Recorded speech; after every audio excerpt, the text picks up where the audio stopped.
আপনারা অনেকেই মনে করেন শরীরে নীল দাগ না পড়লে পারিবারিক সহিংসতা হয় না বা একে পারিবারিক সহিংসতা বলা যায় না। কিন্তু বাংলাদেশে পারিবারিক সহিংসতা ও প্রতিরোধ ও সুরক্ষা আইন 2010 কি বলছে একটু জেনে নেই। এই আইনেই সহিংসতাকে 4 ভাগে ভাগ করা যায়। চলুন একটু গভীরে যাই। শারীরিক নির্যাতন, চর, থাপ্পড় থেকে শুরু করে যে কোনো ধরনের আঘাত। মানসিক নির্যাতন, গালিগালাজ, চরিত্র নিয়ে সন্দেহ করা বা তুই কিছুই পারিস না বলে মানসিকভাবে ভেঙে দেওয়া, এই সবই ঘটে কিন্তু আমরা আমলে নেই না। যৌন নির্যাতন, দাম্পত্য জীবনেও ইচ্ছার বিরুদ্ধে শারীরিক সম্পর্ক স্থাপন করা এই আইনের আওতায় অপরাধ। অর্থনৈতিক নির্যাতন, এটি খুবই গুরুত্বপূর্ণ। স্ত্রীর হাত খরচ না দেওয়া বা তার নিজের উপার্জনের টাকা কেড়ে নেওয়া বা তাকে চাকরি করতে বাধা দেওয়া, এগুলো আইনি অপরাধ। মনে রাখবেন, সংসার বাঁচাতে মানিয়ে নেওয়া আর নিজের সম্মানকে বিসর্জন দেওয়া এক জিনিস নয়। দিয়েছে নিজের ঘরে নিরাপদ থাকার। একটি গল্প বলি, চলুন। রুবিনার গল্পটা শুনি। রুবিনা শিক্ষিত মেয়ে, বিয়ে হয়েছিল ধুমধাম করে। শুরুতে সবই ঠিক ছিল, কিন্তু ধীরে ধীরে তার স্বামী তার ফোন চেক করতে শুরু করলো।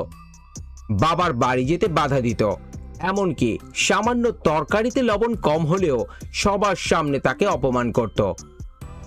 রুবিনা ভাবতো বাচ্চাদের মুখের দিকে চেয়ে সব মুখ বুজে থাকতো, সমাজ কি বলবে। এখানে আমরা একটি তুলনা করছি।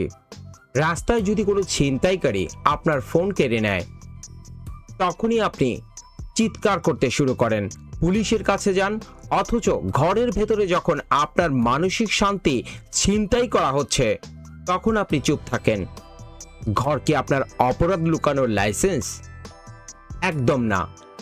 অপরাধী যদি আপনার খুব কাছের মানুষও হয়, অপরাধ তবু অপরাধী।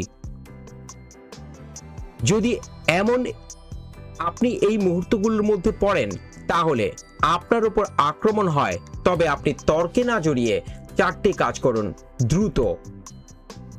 ধাপ 1, নিরাপদ জোন বা সেফ জায়গাতে চলে যান। পরিস্থিতি উত্তপ্ত করে দ্রুত বাথরুম বা রান্নাঘর থেকে বেরিয়ে আসুন, যেখানে ধারালো বস্তু থাকে।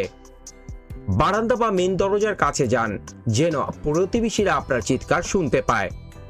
ধাপ 2, প্রমাণের শক্তি। আঘাত পেলে দয়া করে আগে ফার্মেসিতে যাবেন না। ফার্মেসিতে না গিয়ে সরকারি হাসপাতালের ওসিসি বা ওয়ান স্টপ ক্রাইসিস সেন্টারে যান, যেটাকে আপনারা ইমার্জেন্সি সার্ভিস বলে থাকেন।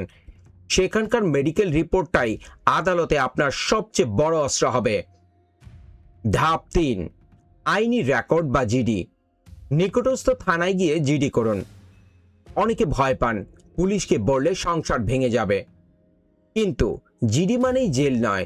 জিডি মানে হলো সরকারের খাতায় আপনার নিরাপত্তার দাবি জানানো। ধাপ 4, সুরক্ষার আদেশ বা প্রোটেকশন অর্ডার। এই আইনের সবচেয়ে বড় বিশেষত্ব হলো আপনি চাইলে ম্যাজিস্ট্রেটকে বলতে পারেন যে নির্যাতনকারী ব্যক্তি আপনার নির্দিষ্ট সীমানার ভেতরে যেন না আসে এবং আপনার বাড়ি থেকে যেন আপনাকে বের না করে দেয়। একে বলা হয় সুরক্ষা আদেশ বা প্রোটেকশন অর্ডার। চাইলে আপনি ম্যাজিস্ট্রেট আমলি আদালতে এই মামলাটা দায়ের করতে পারেন পারিবারিক সুরক্ষা ও সুরক্ষা আদেশ আইন 2010 অনুযায়ী। বন্ধুরা, আমরা অনেক সময় জানি না যে আমাদের পাশে বসে থাকা মানুষটি কতটা কষ্টে আছে। আজকের এই ভিডিওটা শেয়ার করে আপনার টাইমলাইনে রাখুন। আপনার এই একটি শেয়ার হয়তো কোনো রুবিনার কাছে মেসেজ পৌঁছে দেবে যে সে একা নয়, আইন তার সাথে আছে। আপনার কোনো প্রশ্ন থাকলে কমেন্টে হেল্প লিখে জানান, আমি এখনই উত্তর দিচ্ছি।